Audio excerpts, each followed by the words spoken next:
سلام، د نن سهار د 9 بجو خبرونو ته مو زه سمیع الله امیني هرکلی وایم. د هلمند د سولې غوښتونکي کاروان غړي نن د هغو سفارتونو مخې ته د پرلت کږدۍ دروي چې پر طالبانو نفوذ لري. د یاد کاروان غړو دغه پریکړه وروسته تر هغې وکړه چې طالبانو د اوربند د غځولو په برخه کې د دوی لخوا ټاکل شوې موقع ته ځواب ورنه کړ. دوی زیاتوي چې د اوربند د غځولو په برخه کې پردیو د طالبانو اراده بدله کړې ده.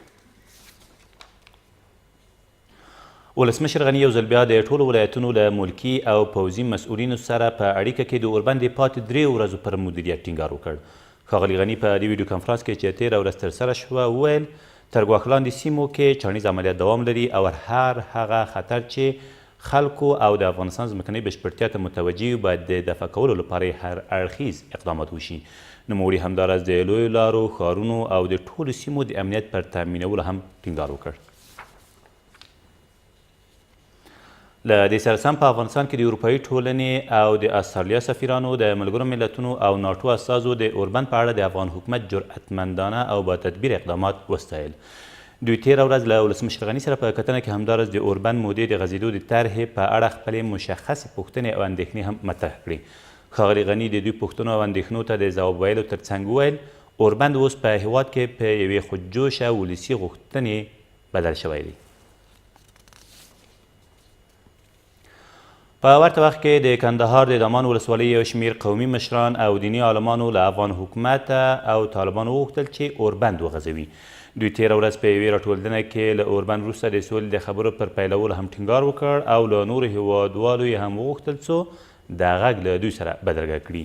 دا په داسې حال کې ده چې افغان حکومت د کوچني اختر له 3 ورځني اوربند وروسته 10 ورځنی اوربند اعلان کړی، خو طالبانو دا وړاندیز رد کړی او بیا ځیلي یې جګړو ته مخه کړې ده. چې موږ خدای کتاب کې شان زویه ده چې دا نن سوله هم راسي موږ خدای کتاب ته انشاء ګرځولي بیا بل عذاب نازلېږي بیا بل عذاب نازلېږي بیا بل عذاب نازلېږي.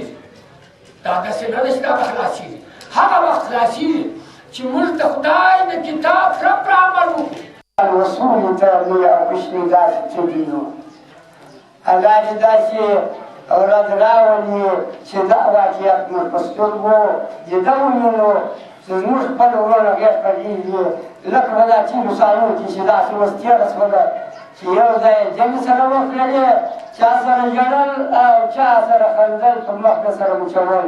زموږ د سولې غوښتنه د دواړو طرفو څخه ده، هم د ډاکټر صاحب اشرف غني څخه ده، هم د محترم مولوي صاحب څخه، د طالبانو د مشر څخه ده.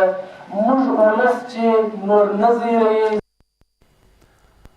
او د افغانستان په پولو کې د ترهګرو پراخ شتون د تاجکستان حکومت اندېښمن کړی دی.